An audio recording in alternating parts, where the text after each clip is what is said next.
สวัสดีท่านผู้ชมมื้อนี้พบกับพวกเราทั้งสองบุภาวันอินทวงศ์และอินดาลีโสภามีไซซึ่งมื้อนี้พวกเราจะนำพาท่านผู้ชมได้ไปหู้เห็นประเด็นข่าวซึ่งจะมีแหล่งข้อมูลข่าวสารเหตุการณ์ที่พ้นเด่นบ่ว่าจะเป็นทางด้านการเมืองการทหารเศรษฐกิจวัฒนธรรมสังคม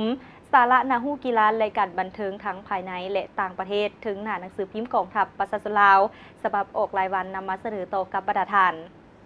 เจ้าท่านผู้ชมที่เคารพจะพบกับพวกเราทั้งสองในทุกๆวันซึ่งว่าเริ่มตั้งแต่เวลา 6 โมงหา 6 โมง 30 เป็นต้นไปท่านผู้ชมที่เคารพสำหรับและญาติธรรมอิฐนี้จะให้บรรดาทานได้ติดตามรับชมหน้าหนังสือพิมพ์ฉบับเลขที่ 5613 ของวันอังคารวันที่ 6 มิถุนายน 2023 และธรรมอิฐเฮามาเริ่มกันที่ห้องรัฐมนตรีกระทรวงป้องกันประเทศลงกฎกาพื้นที่พัฒนาชนบทอยู่เมืองเสียงคอ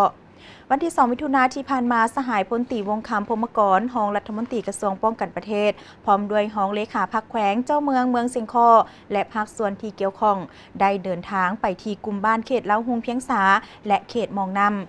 เพื่อที่จะพัฒนาเขตดังกล่าวนั้นจากชนบทเมืองเสียงคอโดยมีคณะพักฮักฐานบ้าน9บ้านและประชาชนให้การต้อนรับซึ่งว่าเมืองเสียงคอเป็นเขตจุดสุมของรัฐบาลในการก่อสร้างบ้านใหญ่ให้กลายเป็นตัวเมืองน้อยในชนบทและปัจจุบันได้กลายเป็นจุดสุมเพื่อการพัฒนาของกระทรวงป้องกันประเทศซึ่งว่าบ้านดังกล่าวนั้นประกอบมี9บ้านที่ขึ้นกับมี 1,352 ครอบครัวและมีพลเมือง 2,600 กว่าคนหญิง 1,451 คนประกอบมี2เผ่าชนคือเผ่ามงและก็เผ่าซิงมุนยูขออภัยเผ่าซิงมุนยูห่วมกันอยู่ด้วยความสามัคคีปองดองและด้วยความเบิกบานมวลซืนและนาทีนี้ซึ่งว่า2ชนเผ่านั้นก็อาจจะเฮ็ดอาชีพหลักนั่นก็คืออาการปลูกไฮปลูกสาลีและพืชผักต่างๆซึ่งว่าสนองในตลาดนี้ส่วนหลายก็แม่นอาศัยแม่นตลาดเวียดนามเจ้าทำสมเห็นได้ว่ารองรัฐมนตรีกระทรวงป้องกันประเทศแบนได้เอาใจใส่ในการใกล้ชิดติดแพทย์ลงกวดกาพื้นที่พัฒนาชนบทอยู่เมืองเสียงคอทำสมและเฮามาต่อกันที่มอบหับโครงการก่อสร้างสางเก็บเมียนรถเหล่าหบสร้างแสงซึ่งโครงการก่อสร้างสางเก็บเมียนรถเหล่าหบสร้างแสงแมนหนึ่งแผนการยุทธศาสตร์การปรับปรุงก่อสร้างกำลังประกอบอาวุธว่ารวมว่าเฉพาะในการปรับปรุงพื้นฐานโครงหลังของระบบสร้างแสงและเป็นการจัดตั้งผันขยายแผนการหัวมือทางด้านเทคนิคการทหารระหว่างเพื่อนมิตรยุทธศาสตร์ในเฉพาะหน้าและยาวนานพร้อมกันนั้นก็เป็นการจัดตั้งปฏิบัติสัญญารับเหมาโครงการก่อสร้างสางเก็บเมียนรถระหว่างกลุ่มสร้างแสงกลุ่มใหญ่เสนาธิการกองทัพในนามเจ้าของโครงการและบริษัทมีไซกรก่อสร้างจำกัดผู้เดียวในนามผู้รับเหมาให้ถูกต้องตามระเบียบหลักการและถูกตามกฎหมายวางออกให้ปรากฏผลเป็นจริงอิงตามสัญญารับเหมาโครงการก่อสร้างมาฮอดปัจจุบันโครงการก่อสร้างสร้างเก็บเมียนรถสร้างแสงได้มีผลสำเร็จห้อยส่วนห้อยสามารถมอบหับและนำใช้ได้อย่างเป็นทางการเจ้าก็ถือได้ว่าเป็นการร่วมมือระหว่างลาวและเวียดนามในการมอบหับโครงการดังกล่าวทั้งนี้ก็เพื่อเป็นการเก็บเมียนรถเหล่าหบสังแสงของ2ประเทศเจ้าท่านผู้ชมนอกจากนั้นเฮาก็มาต่อกันที่หัวหน้าการเมืองวิทยาคารทหารบกป้องกันชายแดนกองทัพปลดปล่อยประชาชนจีนเยี่ยมยามวิทยาคารป้องกันชาติไกรสอนพรหมวิหารในวันที่ 3 มิถุนายนที่ผ่านมานี้สหายพลตรีจางกัวสินหัวหน้าการเมืองวิทยาคารทหารบกป้องกันชายแดนทางบกทะเลกองทัพปลดปล่อยประชาชนจีนพร้อมคณะได้เยี่ยมยามและพบปะคณะพักคณะอำนวยการวิทยาคารป้องกันชาติไกรสอนพรหมวิหารซึ่งว่าโดยการต้อนรับของสหายพลจตวาแก้วสุวรรณอินทวงศาหัวหน้าการทหารวิทยาคารป้องกันชาติไกรสอนพรหมวิหารพร้อมด้วยคณะซึ่งว่าการเดินทางมาพบปะในครั้งนี้ก็เพื่อเป็นการร่วมมือช่วยเหลือซึ่งกันและกันตามที่ว่าทั้ง2ประเทศนั้นเคยพัวพันและก็ร่วมมือกันโดยดีตลอดมาเจ้าท่านผู้ชมและเฮามาติดตามเบิงกองพลที่4ประกาศการจัดตั้งหลายตำแหน่งซึ่งโดยการเป็นประธานของสหายพลจตวาสมจิตกิติยราชเลขาคณะพรรคกองพลหัวหน้าการเมืองกองพลที่4มีคณะพรรคคณะบรรษากองพลองค์การ5ห้องภายในการที่เกี่ยวข้องและบรรดาสหายผู้ที่ได้รับการปรุงตัวแต่งตั้งเข้าร่วมสหายพันเอกจันแดงขุนยุราชหัวหน้าห้องการเมืองกองพลที่4ได้ผ่านข้อตกลงของกองพลที่4ว่าด้วยการแต่งตั้งรักษาการหัวหน้าแผนกห้องแผนกศูนย์ฝึกกองพันกองห้อยเอกราชและข้อตกลงว่าด้วยการแต่งตั้งส่วยเวียกแขนงการต่างๆของกองพันใหญ่401เจ้า ออกจากกองพลที่4เฮาก็มาต่อกันที่กองบัญชาการทหารนครหลวงเวียงจันทร์จัดพิธีปลูกต้นไม้วันที่2มิถุนายนที่ผ่านมากองบัญชาการทหารนครหลวงเวียงจันทร์ได้จัดพิธีปลูกต้นไม้เนื่องในโอกาสวันปลูกต้นไม้และวันเด็กน้อยสากลซึ่งว่าพิธีดังกล่าวนั้นได้การเข้าร่วมของสหายพลจิตวาภัยวันจันทพรหมาหัวหน้าการเมืองกองบัญชาการทหารนครหลวงเวียงจันทร์ทางนี้ก็เพื่อเป็นการเปิดขบวนการโฆษณาเผยแพร่วันปลูกต้นไม้แห่งชาติและก็เป็นการสร้างขบวนการให้ฟดฟื้นทั้งเป็นการปลูกจิตสำนึกทางด้านแนวคิดให้น้องน้อยเยาวชนคนรุ่นหลังแล้วก็เพื่อเป็นการสร้างขบวนการคำนับนับต้อนวันที่มีความหมายของชาติของกองทัพเพิ่มเติมอีกเจ้าท่านผู้ชมต่อจากกิจกรรมปลูกต้นไม้แล้วเฮามาเบิ่งกันทีมอบเฮือนอยู่ถาวรให้ครอบครัวสหายพิมพรวิไลพันธ์วิรสนแห่งชาติซึ่งในวันที่30พฤษภาคม2023สมาคมช่วยเหลือทหารบาดเจ็บเสียองค์คะและเสียสละชีวิตเวียดนามได้สมทบกับกองบัญชาการทหารแขวงเวียงจันทร์จัดพิธีมอบหับเฮือนอยู่ถาวรให้ครอบครัวสหายพิมพรวิไลพันธ์วิรสนแห่งชาติอยู่ที่บ้านนาตาดซึ่งเมืองมืนแขวงเวียงจันทร์ภายหลังสำเร็จการก่อสร้างเป็นเวลา3 เดือนโดยการเข้าร่วมและกล่าวมอบของสหายพลโทหวงแข่งหึ่งประธานสมาคมช่วยเหลือทหารบาดเจ็บเสียองค์คะและเสียสละชีวิตสาธารณรัฐสังคมนิยมเวียดนามเฮือนหลังนี้แมนเป็นการช่วยเหลือลาจากสมาคมช่วยเหลือทหารบาดเจ็บเสียองค์คะและเสียสละชีวิตสาธารณรัฐสังคมนิยมเวียดนามรวมมูลค่าการก่อสร้างทั้งหมด300 ล้านดงสกุลเงินดงและกองบัญชาการทหารแขวงเวียงจันทร์ได้ประกบส่วนซีมังจำนวน5 ต้นเข้าในการก่อสร้างเจ้าก็ถือได้ว่าเป็นเวียกงานนโยบายจากเพื่อนมิตรยุทธศาสตร์ของเวียดนามที่เห็นได้ความหมายความสำคัญของวิรชนแห่งชาติจากสาธารณรัฐประชาธิปไตยประชาชนลาวของพวกเฮาท่านผู้ชมนอกจากนั้นเฮาก็มาต่อกันที่การสรุปซอกหาขุดค้นอัฐิทหารอาสาสมัครและเสี่ยวสารเวียดนามอยู่แขวงอัตตปือกองประชุมสรุปผลการเคลื่อนไหวซอกหาขุดค้นท่อนโฮมและนำส่งอัฐิทหารอาสาสมัครและเสี่ยวสารเวียดนามที่ได้เสียสละชีวิตในป่างสงครามอยู่แขวงอัตตปือซึ่งการขุดค้นและซอกหาอัฐิทหารอาสาสมัครเซียวซานเวียดนามนี่แมนยูทีซกปี 2022 หา 2023 ซึ่งฝ่ายลาวนำโดยสหายพลจตวาโซกไซพิมลากรรมการคณะประจำภาคแขวงหัวหน้าการเมืองกองบัญชาการทหารแขวงหัวหน้าคณะปฏิบัติงานพิเศษแขวงอัตตปือซึ่งว่าการซอกค้นในศกปี 2022 หา 2023 นี้ก็เพื่อปฏิบัติตามมติคำสั่งแล้วก็เพื่อเป็นการร่วมมือของลาวและเวียดนามในศกปีนี้ในการซอกค้นหาอัฐิทหารอาสาสมัครและเสี่ยวซานเวียดนามให้กลับคืนสู่ประเทศด้วยความสวัสดิภาพและก็ที่มีเกียรติสง่าเจ้าท่านผู้ชมและเฮามาต่อกันที่คณะพักฮักฐานของการบริหารกองพลที่1สำเร็จกองประชุมใหญ่ซึ่งโดยการเป็นประธานของสหายพลจตวาวงจันทร์พันจันทมานเลขาคณะพรรคหัวหน้าการเมืองกองพลที่1มีสมาชิกพรรคสมบูรณ์สำฮองและแขกถึกเสริญเข้าร่วมกองประชุมได้พร้อมกันใช้สิทธิประชาธิปไตยของตนปอนบัตรเลือกตั้งเอาคณะพรรคฮักฐานของการบริหารได้ตามระดับคาดหมายกองประชุมข้างปฐมฤกษ์ได้เลือกตั้งเอาสหายพันเอกไมพรพิพักษ์เป็นเลขาสหายพันโทท้องจันเนียตู้เป็นรองเลขาสหายพันโทจันทีบัวสวรรค์สหายพันโทแสงดาวเมืองแสนสหายพันโทศรีประเสริฐวงวิไลสหายพันโทคัมภีร์วงศาและสหายพันโทนางวงพรมเพชรเป็นกรรมการเจ้าท่านผู้ชมและนั้นก็แมนการสำเร็จกองประชุมใหญ่ของกองพลที่1ของห้องบริหาร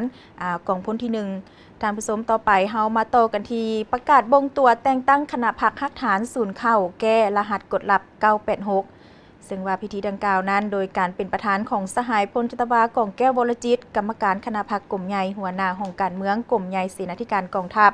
มีห้องหัวหน้ากรมกฎลับกรมใหญ่เสนาธิการกองทัพแผนกจัดตั้งพรรคห้องการเมืองกรมใหญ่เสนาธิการกองทัพพร้อมด้วยคณะพรรคคณะบรรษาพนักงานสมาชิกพรรคภายในศูนย์เข้าร่วมสหายพันโททองวันสิงห์วันทาหัวหน้าแผนกจัดตั้งพรรคห้องการเมืองกรมใหญ่เสนาธิการกองทัพก็ได้ผ่านข้อตกลงของคณะประจำพรรคซึ่งการผ่านข้อตกลงนั้นก็ว่าด้วยการยุบคณะพรรคฮักฐานกองพัน986และบรรดาหน่วยพรรคขึ้นกับคณะพรรคฮักฐานและผ่านมติตกลงของคณะกรรมการประจำพรรคกลุ่มใหญ่เสนาธิการกองทัพว่าด้วยการสร้างตั้งคณะพรรคด้วย ขออภัยว่าด้วยการสั่งตั้งคณะพักฮักฐานศูนย์เข้าแก้รหัสกดลับ986และสั่งตั้งบรรดาหน่วยพักที่ขึ้นกับและบงตัวแต่งตั้งเลขาห้องเลขาและกรรมการคณะพักฮักฐานเข้าศูนย์ขออภัยศูนย์เข้าแก้รหัสกดลับ986คือสหายพันโทกรกันแสงสุริยาเป็นเลขาสหายพันโทกรมมลีแกนพจันทร์เป็นห้องเลขาสหายพันโทคำใบบุกสุวรรณเป็นประธานกวดกาสหายพันโทพรคำสุขพันธ์สหายพันโทบัวลังวิไลแสงสหายพันตีสมเพชรจันทบูรณ์และสหายพันตีวันผิวมาลัยสอนเป็นกรรมการและบงตัวแต่งตั้งเลขาห้องเลขาหน่วยพักแผนกข่าวแก้รหัสกดลับภาคเหนือภาคกลางภาคใต้บงตัวแต่งตั้งเลขาห้องเลขาหน่วยพักแผนกข่าวแก้รหัสกดลับภาคลัดบงตัวแต่งตั้งเลขาห้องเลขาหน่วยพักแผนกขออภัยแผนกเสนากดลับและประกาศบงตัวแต่งตั้งขันหัวหน้าและห้องหัวหน้าแผนกจำนวนหนึ่งซึ่งว่านั่นก็แมนการบงตัวแต่งตั้งของแผนกต่างๆของกรมขออภัยของกรม986เจ้าธรรมสมต่อไปเฮามาหวนคืนบุญเสื้อเด็ดเดียวรักษาเขตปลดปล่อยเมืองไซซึ่งสหายบุญสงวงล้อมพนักงานอาวุโสบำนาญอดีตห้องเลขาพักแขวงห้องเจ้าแขวงอุดมไซได้เล่าสู่ฟังว่าในระยะนั้นข้าพเจ้ารับผิดชอบเวียกงานเศรษฐกิจของแขวงภายหลังได้รับคำสั่งจากขันถึงก็ได้ประสานสมทบกับหมู่คณะและกำลังทหารอาสาสมัครเวียดนามเพื่อจัดตั้งคณะบรรษา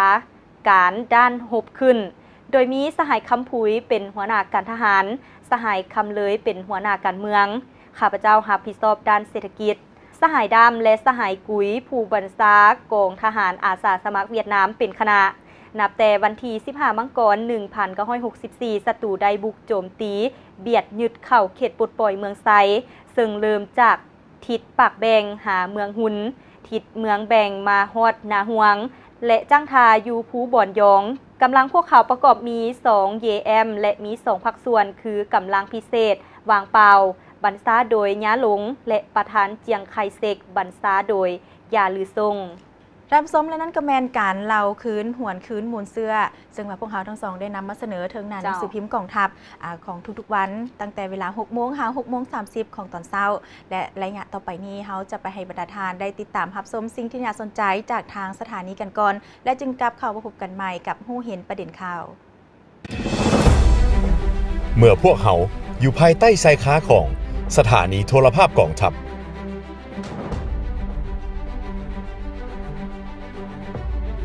บ่ว่าจะใกล้หรือไกลสะดวกหรือยุ่งยากพวกเขาก็พร้อมที่จะเดินทางไปเอาข้อมูลข่าวสารเพื่อให้ท่านผู้ชมนั้นได้รับชมทันเวลาทันเหตุการณ์เฮา10 โทวรรณนีสยราชมีความภาคภูมิใจที่ได้รับใช้ประเทศชาติและรับใช้ประชาชน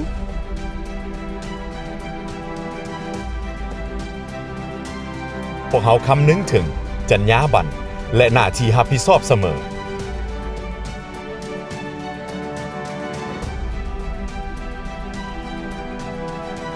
หัวใจหลักของการเฮ็ดเวียกแมนว่องไวชัดเจนครบถ้วนและถูกต้องโทรภาพกองทัพกำเนิดเติบใหญ่ขยายตัวเคียงคู่กับการพัฒนาของกองทัพในระยะใหม่พวกเขามีความพร้อมทางด้านบุคลากรอุปกรณ์และจิตใจอันเป็นหนึ่งเดียวในการนำเสนอข่าวสารการเคลื่อนไหวของกองทัพประชาชนลาวก็คือประเทศชาติพวกเขามีการวางแผนพัฒนาปรับปรุงการเฮ็ดเวียกในทุกๆอาทิตย์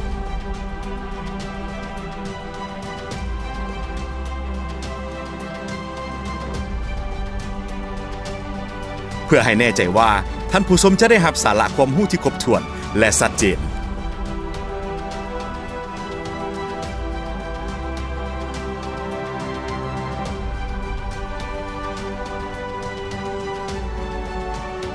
โทรภาพกองทัพประชาชนลาวมุ่งมั่นก้าวไกลใส่ใจพัฒนาวิชาการจรรยาบรรณสื่อมวลชนฝึกฝนเที่ยงธรรมนำเสนอข้อมูลข่าวสารสาระบันเทิงว่องไวทันสมัยบริการรับใช้ประชาชนท่านผู้ชมกับเข้าสู่รายงานนี้เฮาก็ยังอยู่กันที่ข่าวถึงหน้าหนังสือพิมพ์กองทัพประชาชนลาวในฉบับออกรายวันที่ 6 มิถุนายน 2023 เจ้าซึ่งว่าระยะนี้จะให้ประธานได้ไปติดตามรับชมข่าวการก่อสร้างหน่วยพักปลอดภัยเข้มแข็งนักแน่นของคณะพักวิทยาคารพลาธิการสุ่มใส่การก่อสร้างหน่วยพักปลอดภัยเข้มแข็งนักแน่นสหายพันเอกบุญเกียงวงศาลาดเลขาคณะพักหัวหน้าการเมืองวิทยาคารพลาธิการกองทัพให้ฮู้ว่าผ่านมาการก่อสร้างหน่วยพักปลอดภัยเข้มแข็งนักแน่นประจำปี 2022 เห็นได้ว่าคณะหน่วยพักคณะพักฮักฐานมีความรับผิดชอบสูงและเป็นเจ้าการนำพาทุกโขงเขตเวียกงานรวมของตนสามารถตีราคาแบ่งประเภทสมาชิกพักแข็งกวมเอา97ส่วนห้อยหน่วยพักปลอดภัยเข้มแข็งนักแน่นมี23หน่วยพักพร้อมนั้นยังได้มอบเหรียญไซพิละอาหารชั้น3ให้สหายห้อยตีนางลำพันธ์หลวงอภัยที่มีผลงานดีเด่นในการเข้าร่วมงานมหกรรมกีฬาแห่งชาติครั้งที่11ที่แขวงเสียงขวางเป็นเจ้าภาพตื่มอีกเจ้าทำสมโตจากคณะพักวิทยาคารพลาธิการสุ่มใส่การก่อสร้างหน่วยพักปลอดภัยเข้มแข็งหนักแน่นแล้วเฮามาต่อกันที่คณะพักฮักฐานหุ้งหมอกองพลที่2ดำเนินกองประชุมใหญ่ครั้งที่2ซึ่งโดยการเป็นประธานของสหายพันเอกบุญกรรมพิมพ์พงพันธ์กรรมการคณะพักกองพลหัวหน้าห้องพลาธิการกองพลที่2ในปัจจุบันคณะพักฮักฐานหุ้งหมอกองพลที่2มี4หน่วยพักขึ้นกับมีสมาชิกพักทั้งหมด98สหายหญิง50สหายสมาชิกพักสำรอง4สหายมีสมาชิกพักเพิ่มขึ้นใหม่29สหายซุ่มปีผ่านมาตีราคาแบ่งประเภทสมาชิกพรรคสามารถบรรลุได้สมาชิกพรรคแข็งความเอา 90.81 ส่วนห้อยสมาชิกพรรคกลางความเอา 9.59 ส่วนห้อยในซุ่มปีผ่านมาสามารถกวดพยาธิทั้งหมดมี 60,690 เทื่อคนหับคนเจ็บเข่านอนห้องหมอมี 15,331 เทื่อคนปิ้นปัวดีมี 14,952 เทื่อคนนำส่งห้องหมออื่น355 เทื่อคนเจ้าก็ถือได้ว่าเป็นความเอาใจใส่ของห้องหมอกองพลที่2ที่ได้เอาใจใส่ปิ้นปัวประชาชนพร้อมทางพนักงานนักโขบเฮาท่านผู้ชมที่เคารพนอกจากนี้เฮาก็จะนำเสนอข่าวของกองห้อย26ทหารแขวงบริคำไซเปิดบั้นดำเนินชีวิตการเมืองซึ่งว่าการเปิดบ้านชีวิตดำเนินการเมืองนี้ก็โดยการเป็นประธานของสหายพันโทบุญยังลอสิมาคณะพักกองบัญชาการห้องหัวหน้าห้องการเมืองทหารแขวงบริคำไซการเผยแพร่เสริมซึมในครั้งนี้ก็เพื่อเฮ็ดให้พนักงานนักรบอยู่ในกลุ่มกองมีแนวคิดการเมืองหนักแน่นมีคุณสมบัติศีลธรรมปฏิบัติมีน้ำใจรักชาติและเสียสละอย่างสูงส่งมีความสามัคคีภายในแน่นแฟนเป็นเจ้าการปฏิบัติหน้าที่การเมืองที่ได้รับมอบหมายฮู้จำแนกได้มีศัตรูอย่างจะแจ้งปฏิบัติเข้าข้อกำหนดกฎระเบียบของกองทัพกฎหมายของรัฐและวัฒนธรรมฮีตของประเพณีอันดีงามของบรรดาเผ่าให้เข้มงวดพร้อมทั้งตอบต้านและทับม่างกลอุบายหันเปลี่ยนโดยสันติของพวกกลุ่มคนบ่หวังดีให้หมดไปซึ่งว่าการดำเนินบ้านชีวิตการเมืองนี้ก็เพื่อศึกษาอบรมให้พนักงานนักรบภายในกองห้อยดังกล่าวนั้นได้รับรู้เสริมซึมและกำแน่นกฎระเบียบของกองทัพเจ้าท่านผู้ชมและเฮามาต่อกันที่ประกาศหาบ้านกลุ่มบ้านผู้หลวงเมืองนาและเป็นบ้านป้องกันชาติกองบัญชาการทหารเมืองนาเลได้จัดพิธีประกาศบ้านแบบอย่างเวียกงานป้องกันชาติให้แก่หาบ้านขึ้นกับกลุ่มบ้านผู้หลวงเมืองนาเลประจำปี 2022 อย่างเป็นทางการอยู่ที่ห้องการบ้านสร้างอากโดยการเป็นประธานของสหายพันโทบุญแพงไซสงครามกรรมการคณะประจำพรรคเมืองบทรายงานสภาพการจัดตั้งปฏิบัติหน้าที่เวียกงานตลอดระยะผ่านมาบ้านสร้างอากแมนบ้านหนึ่งที่ขึ้นกับกลุ่มบ้านผู้หลวงมี63หลังคาเฮือนมี74ครอบครัวมีพลเมืองทั้งหมด269คนหญิง153คนเป็นบ้านชนเผ่ากึมูอาชีพต้นตอของประชาชนแมนถือเอาการปลูกฝังเลี้ยงสัตว์หลังจากนั้นประธานก็ได้มอบใบยั่งยืนเป็นบ้านแบบอย่างเวียกงานป้องกันชาติให้แก่หาบ้านคือบ้านสางกากหาดนาแรงหาดเตาะสะโลยและบ้านหาดลอยเมืองนาเลแขวงหลวงน้ำทาอย่างสมเกียรติเจ้าก็ถือได้ว่าเป็นความเอาใจใส่ของกลุ่มบ้านผู้หลวงเมืองนาเลที่ว่าเห็นได้ความหมายความสำคัญเกี่ยวกับเวียกงานป้องกันชาติป้องกันความสงบท่านผู้ชมนอกจากนั้นเฮามาต่อกันที่ทหารเมืองพงศาลีเปิดสุดอบรมหัดแอบการเมืองการทหารประจำไตรมาส 1 ปี 2023โดยการเป็นประธานของสหายบุญเพ็งสมเจริญห้องเลขาพรรคเมืองห้องเจ้าเมืองเมืองพงศาลีซีนำเวียกงานพัฒนาขออภัยซีนำเวียกงานพรรคพนักงาน การอบรมฮัดแอบในครั้งนี้รวมมี4ภาคคือนั่นก็คือภาคการเมืองกำหนด7วันภาคการทหาร39วันภาคพลาธิการ7วันและก็ภาคเทคนิคและวิชาเฉพาะ8วันรวมทั้งหมด85วันการอบรมหัดแอบก็เพื่อเป็นการเกี่ยมพร้อมเอกภาพด้านศิลปยุทธ์ยุทธวิธีวิชาเฉพาะต่างๆให้มีความคล่องแคล่วสำนิสำนานเพื่อในทุกภาวะสู่หบและสู่หบเมื่อมีสภาพการที่จะเกิดขึ้นพร้อมกันนั้นแต่ละแผนกที่ขึ้นกับกองบัญชาการทหารแขวงพงศลียังได้จับมือแข่งขันกันในการอบรมหัดแอบครั้งนี้ด้วยการเฮียนดีเฮียนเก่งตื่มอีกก็ถือได้ว่าเวียกงานการฮัดแอบการเมืองการทหารประจำไตรมาส1UT ทหารเมืองพงศลีนี่ก็ได้เอาใจใส่เป็นพิเศษเพื่อเกี่ยมพร้อมรับมือกับสภาพการต่างๆเจ้าทำสมต่อจากทหารเมืองพงศลีเปิดสุดอบรมหัดแอบการเมืองการทหารแล้วเฮามาติดตามเมืองหลายกลุ่มกองหน่วยผักสำเร็จกองประชุมใหญ่ขันของตนซึ่งในเดือนพฤษภาคม 2023 นี้หลายกลุ่มกองหน่วยผักได้จัดตั้งดำเนินกองประชุมใหญ่ขันของตนได้สำเร็จตามคาดหมายที่วางไว้ในนั้นก็มีหน่วยผักกองห้อย25กองพลที่2หน่วยผักกองห้อยทหารไซแดน141แขวงอุดมไซหน่วยผักแผนกเสนาธิการกองพันใหญ่643หน่วยผักกองห้อย152กองพลที่2และหน่วยผักกองห้อยก่อสร้างฮักฐานกองพลที่2เจ้าท่านผู้ชมและนอกจากนั้นเฮาก็ยังมีข่าวหลากหลายข่าวที่นำมาเสนอต่อกบฏทานถึงหน้าหนังสือพิมพ์กองทัพประชาชนลาวซึ่งว่าต่อไปจะให้บรรดาทานได้ติดตามรับชมทหารแขวงจำปาสักจัดตั้งปลูกต้นไม้เนื่องในโอกาสวันปลูกต้นไม้แห่งชาติและวันเด็กน้อยสากลโดยการเป็นประธานของสหายพันเอกรัตนวงศ์หลวงกิ่งคณะผักกองบัญชาการหัวหน้าห้องพลาธิการทหารแขวงจำปาสักซึ่งว่าก็มีภาครัฐบาลได้นำเอาวันที่1 มิถุนายนของทุกๆปีซึ่งกงกันกับวันเด็กน้อยสากลเป็นวันปลูกต้นไม้แห่งชาติและทั้งเป็นการจัดตั้งพันขยายแผนการที่คณะผักกระทรวงป้องกันประเทศวางออกว่าด้วยการปกปักรักษาฟื้นฟูป่าไม้ตามทิศสีเขียวและยืนยงเพื่อเป็นการสร้างให้กลุ่มกองมีความอุดมสมบูรณ์เต็มไปด้วยทรัพยากรธรรมชาติพร้อมทั้งเป็นการปลุกระดมให้พนักงานนักรบมีส่วนร่วมในการคุ้มครองปกปักรักษาป่าไม้ที่เสียไปและปลูกทดแทนขึ้นใหม่สำหรับต้นไม้ที่นำมาปลูกในครั้งนี้มีเบี้ยไม้ไม้แค้นทั้งหมด333ต้นปลูกใส่ที่ดินวางเป่าของกรมกองเพื่อเฮ็ดให้กองห้อยทหารไซแดน520กลายเป็นกรมกองสีเขียวและนอกจากนั้นก็จะยังสืบต่อสุกยู่ให้แต่ละกรมกองสุ่มใส่การปลูกต้นไม้ดังกล่าวให้ได้ถึง 10,000 ต้นตามจำนวนที่ได้กำหนดไว้ซึ่งว่าก็เป็นกิจกรรมดีๆที่ว่าต้อนรับในเนื่องในโอกาสวันปลูกต้นไม้พร้อมทางวันเด็กน้อยสากลเจ้าท่านผู้ชมเห็นได้ว่าหลายแขวงก็ได้ให้ความหมายความสำคัญต่อกับวันดังกล่าวและเฮามาต่อกันที่หน่วยพักที่2แผนกเทคนิคกองพันใหญ่279ดำเนินกองประชุมใหญ่ครั้งที่1วันที่31 พฤษภาคม 2023หน่วยพักที่2แผนกเทคนิคกองพันใหญ่279ได้ดำเนินกองประชุมใหญ่ครั้งที่1ซึ่งมีสหายพันโทเวียงวิไลอุ่นมีไซห้องเลขาคณะพักฮักฐานห้องหัวหน้าแผนกเทคนิคมีคณะหน่วยผักแขกถึกเซินตลอดฮอดสมาชิกผักภายในหน่วยเข้าร่วมปัจจุบันภายในหน่วยผักมีสมาชิกผักทั้งหมด13สหายสมาชิกผักแข็งหู้นำพาหอบด้าน9สหายเท่ากับ75ส่วนห้อยสมาชิกแข็งด้านใดด้านหนึ่ง2สหายเท่ากับ25ส่วนห้อยบ่ได้จัดประเภท2สหายสมาชิกผักสำรองนอกนั้นเวียกงานอื่นๆได้เคลื่อนไหวตามภาระบทบาทหน้าที่พร้อมทางเป็นเจ้าการเข้าร่วมบรรดาเวียกงานต่างๆอย่างตั้งหน้าและเป็นขบวนการฟุดฟื้นนอกนี้ยังได้ปฏิบัติตามทิศนำของกรมใหญ่พระราธิการวางออกสีปลูกสีเลี้ยงตามเงื่อนไขสภาพความเป็นจริงของหน่วยเพื่อซอกหาแหล่งหลายหับโดยถือเอาการปลูกฝังเลี้ยงสัตว์ในนั้นได้ปลูกพืชผักชนิดต่างๆสามารถเก็บกู้ได้ทั้งหมด250กิโลกรัมเป็นเงิน 1,750,000 กีบ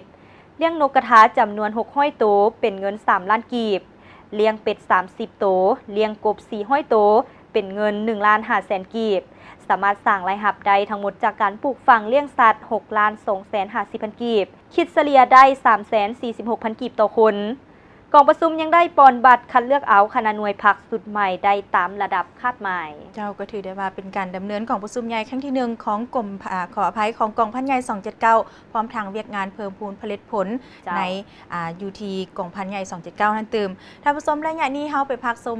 สิ่งที่น่าสนใจจากทางสถานีกันก่อนแล้วจึงกลับเข้ามาพบกันใหม่ในระยะต่อไป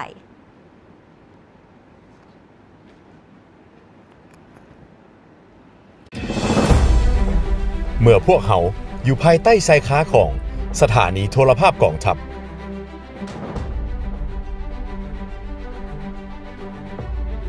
บ่ว่าจะใกล้หรือไกลสะดวกหรือยุ่งยากพวกเขาก็พร้อมที่จะเดินทางไปเอาข้อมูลข่าวสารเพื่อให้ท่านผู้ชมนั้นได้รับชมทันเวลาทันเหตุการณ์เฮา10โทวรรณณีสยราชมีความภาคภูมิใจที่ได้รับใช้ประเทศชาติและรับใช้ประชาชน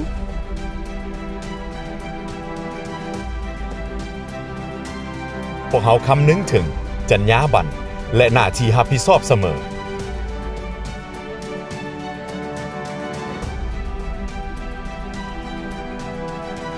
หัวใจหลักของการเฮ็ดเวียกแม่น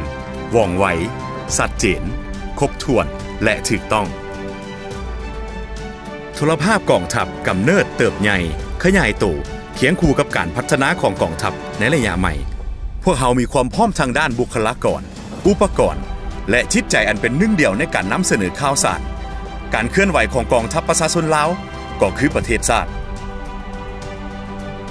พวกเขามีการวางแผนพัฒนาปรับปรุงการเฮ็ดเวียกในทุกๆอาทิตย์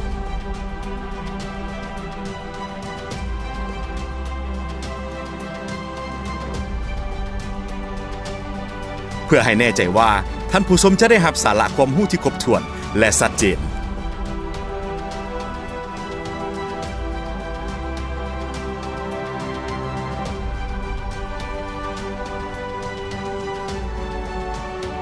โทรภาพกองทัพประชาชนลาวมุ่งมั่นก้าวไกลใส่ใจพัฒนาวิชาการจรรยาบรรณสื่อมวลชนฝึกฝนเที่ยงธรรมนำเสนอข้อมูลข่าวสารสาระบันเทิงว่องไวทันสมัยบริการรับใช้ประชาชน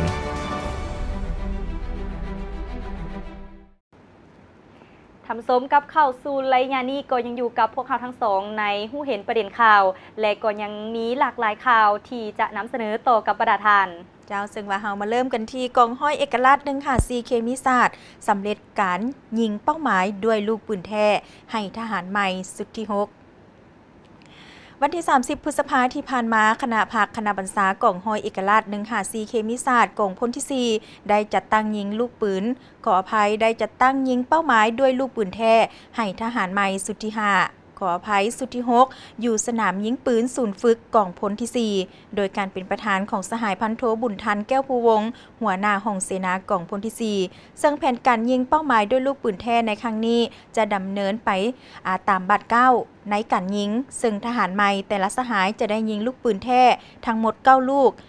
ทาละ3ลูกคือทานอนยิงทานางยิงและทายืนยิงจุดประสงค์ในการยิงเป้าหมายด้วยลูกปืนแท้ในครั้งนี้ก็เพื่อตีราคาคืนบทเรียนทางภาคทฤษฎีและภาคปฏิบัติตัวจริง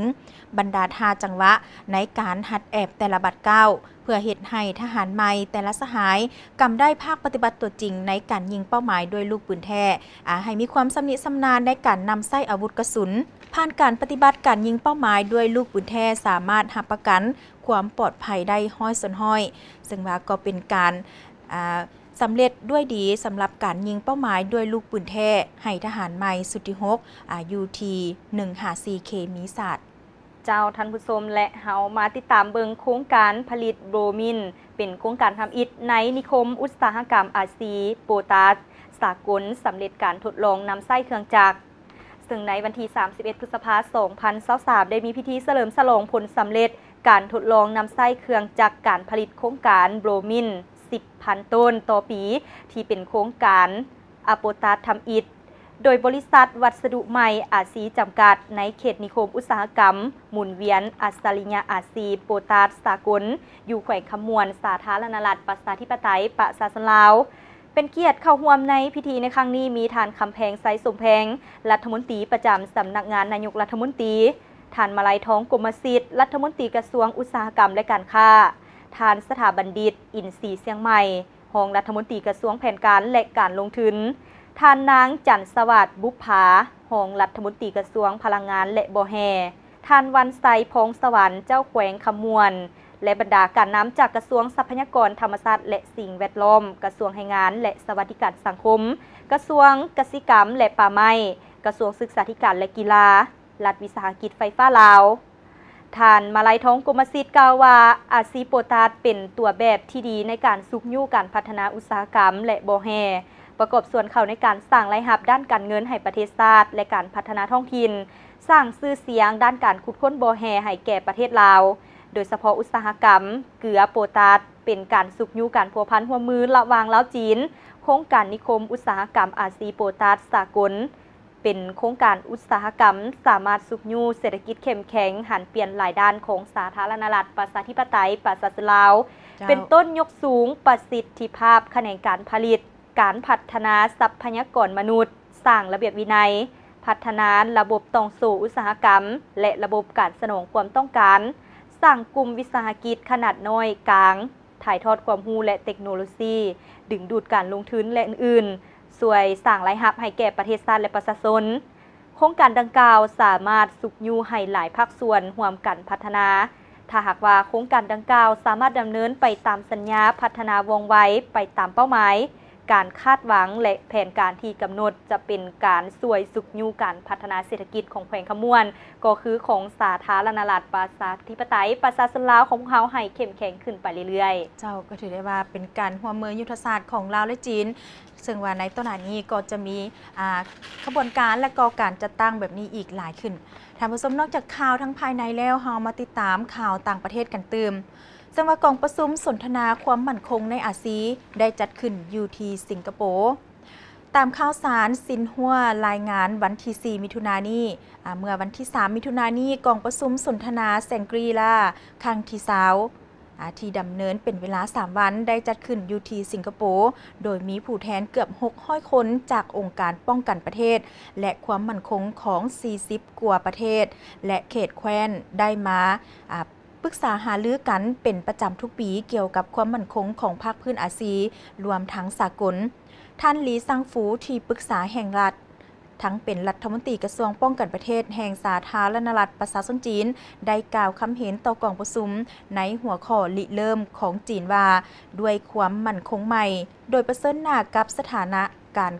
ขออภัยโดยประเสริฐหน้ากับสถานการณ์ความมั่นคงทั่วโลกที่มีสิ่งท้าทายต่างๆนานาในนั้นจึงจะอธิบายทัศนะความมั่นคงของตนต่อภายนอกแนวใดท่านหลีซางฟูที่ปรึกษาแห่งรัฐทั้งเป็นรัฐมนตรีกระทรวงป้องกันประเทศแห่งสาธารณรัฐประชาชนจีนได้กล่าวคำเห็นต่อกองประชุมในหัวข้อริเริ่มของจีนว่าด้วยความมั่นคงใหม่โดยประเสริฐหน้ากับสถานการณ์ความมั่นคงทั่วโลกที่มีสิ่งท้าทายต่างๆนานาในนั้นจีนจะอธิบายทัศนะความมั่นคงของตนต่อภายนอกแนวใดแผนจีนจะเป็นคือแนวใดและจะมีคำเห็นเป็นคือแนวใดนี่เป็นเนื้อในที่สำคัญที่ต่างฝ่ายต่างเข้าร่วมกองประชุมสนใจนำเป็นอย่างยิ่งเจ้าท่านผู้ชมและเฮาก็ยังอยู่กันที่ข่าวต่างประเทศกันอยู่ซึ่งว่าเวียดนามออสเตรเลียฉลองสายพัวพันครบรอบ50 ปีมุ่งไปถึงคู่หัวมือยุทธศาสตร์รอบด้านในซุมปีผ่านมาการน้ำขั้นสูงส่งประเทศได้รักษาการเยี่ยมยามและพบปะอยู่บรรดาเวทีปราศัยสากลและภาคพื้นเป็นประจำเมื่อบ่ดนมานี้ท่านประธานประเทศเวียดนามวอวันเทืองได้พบปะกับผู้ต่างหน้ากษัตริย์ผู้มีอำนาจเต็มและนายกรัฐมนตรีออสเตรเลียในพิธีขึ้นครองราชย์ของกษัตริย์อังกฤษเดือนพฤษภาคม 2023ท่านฟ้ามิงจิงนายกรัฐมนตรีเวียดนามท่านแอนโทนีออบานิสนายกรัฐมนตรีออสเตรเลียก็ได้มีการพบปะอยู่นอกกองประชุมสุดยอดอาเซียนครั้งที่41กัมพูชีเดือนพฤศจิกายน 2022และกองประชุมสุดยอด G7 เปิดกว้างญี่ปุ่นพฤษภาคม 2023ผ่านบรรดาการเยี่ยมยามและพบปะของการน้ำขั้นสูงความไว้เนื้อเสื่อใจด้านการเมืองระหว่างสองประเทศได้รับการเพิ่มทวีสร้างท่าให้บรรดาคงเขตหัวมือต่างๆพัฒนาอย่างแหงพิเศษแมนการหัวมือด้านเศรษฐกิจการค้าและการลงทุนเจ้า นั่นก็แมนข่าวต่างประเทศที่พวกเราทั้งสองนำมาให้บรรดาทานได้รับชมจากหน้าหนังสือพิมพ์กองทัพประชาชนลาวท่านผู้ชมจากข่าวต่างประเทศนั้นเฮามาต่อกันที่วงจรกีฬาซึ่งว่าการเปิดฉากขึ้นอย่างยิ่งใหญ่งานกีฬาอาเซียนพาราเกมครั้งที่ 12 ที่กัมพูชาพิธีเปิดการแข่งขันงานกีฬาอาเซียนพาราเกม 2023 ได้มีขึ้นอย่างเป็นทางการในวันที่ 3 มิถุนายน 2023 ที่ผ่านมาที่สนามกีฬาแห่งชาติมรดกเตโซนครหลวงพนมเปญประเทศกัมพูชาให้เกียรติเข้าร่วมโดยทานสมเด็จฮุนเซนนายกรัฐมนตรีแห่งราชอาณาจักรกัมพูชาและบรรดาการนำขั้นสูงจากบรรดาประเทศในอาเซียนในนี้ตั้งหน้าสาธารณรัฐประชาธิปไตยประชาชนลาวเฮาแมนทานนางขันธลีสิริพงษ์พันธ์รองรัฐมนตรีกระทรวงศึกษาธิการและกีฬาทั้งเป็นประธานคณะกรรมการพาราเกมปิกแห่งชาติการแข่งขันงานกีฬาอาเซียนพาราเกมครั้งนี้สำหรับ 11 ชาติในอาเซียนทรงคณะครูฝึกและนักกีฬาเข้าร่วมทั้งหมดอยู่ที่ 2,692 คนในนั้นสปป.ลาวทรงนักกีฬาเข้าร่วม 89 คนบรูไน 32 คนอินโดนีเซีย 580 คนมาเลเซีย 290 คนเมียนมา 131 คนและฟิลิปปินส์ 272 คนสิงคโปร์ 131 คนไทย 629 คนเวียดนาม 164 คนตีมอร์เลสเต 31 คนและเจ้าภาพกัมพูชา 343 คนซึ่งว่างานดังกล่าวจะมีการซิงไซทั้งหมด 14 ประเภทกีฬาประกอบมีกีฬาบานทรงนังปิงปองยูโดอีสปอร์ตหมากเซิกดอกปีไก่บานเตะคนพิการทางสมอง7-1บานเตะคนพิการตา4-1โกนบานบอสเซียบานบ่วงล้อเรือนลอยน้ำยกน้ำหนักและแลนลานซึ่งว่างานกีฬาอาเซียนพาราเกมครั้งที่ 12 นี้ก็ได้เปิดขึ้นอย่างเป็นทางการอยู่ที่ประเทศกัมพูชาเจ้าทำสมและเฮามาต่อกันที่แมนเชสเตอร์ซิตี้ได้แซม FA คัพไปครองเป็นสมัยที่ 7การแข่งขันเตะบาน FA คัพรอบชิงชนะเลิศที่สนามเวมบลีย์ในคืนวันที่ 3 มิถุนายนผ่านมาแมนเชสเตอร์ซิตี้พบกับแมนเชสเตอร์ยูไนเต็ดเกมครึ่งเวลาทำอิฐเริ่มต้นเพียงแต่ 13 วินาทีเป็นฝ่ายแมนเชสเตอร์ซิตี้ได้ประตูขึ้นนำไว้ 1-0 จากการยิงของอีคายกุนโดกันภายหลังได้ประตูขึ้นนำแมนเชสเตอร์ซิตี้ยังของเกมบุกหลายกว่าผลการแข่งขันรายการ DFB โพคาของเยอรมันห้องชิงชนะเลิศ RB ไลซิกทีมอันดับ 3 บุดเดลิก้าสามารถเอาชนะไอทัดแฟรงก์เฟิร์ตอันดับ 7 ด้วยผล 2-0 ประตูได้แซมไปครองเป็นสมัยที่ 2 ติดต่อกันเจ้าก็ถือได้ว่าเป็นวงจรกีฬาที่พวกเขาทั้งสองนำมาให้บรรดาทานได้ติดตามรับชมท่านผู้ชมที่เคารพมาฮอดนี้ฮู้เห็นประเด็นข่าวพวกเขาก็ได้หมดเวลาลงเพียงเท่านี้บรรดาทานสามารถติดตามเพิ่มเติมได้ที่ Facebook Page LATV และผ่านทาง YouTube LATV สำหรับมื้อนี้เฮาทั้งสองลาทานผู้ชมไปก่อนสบายดี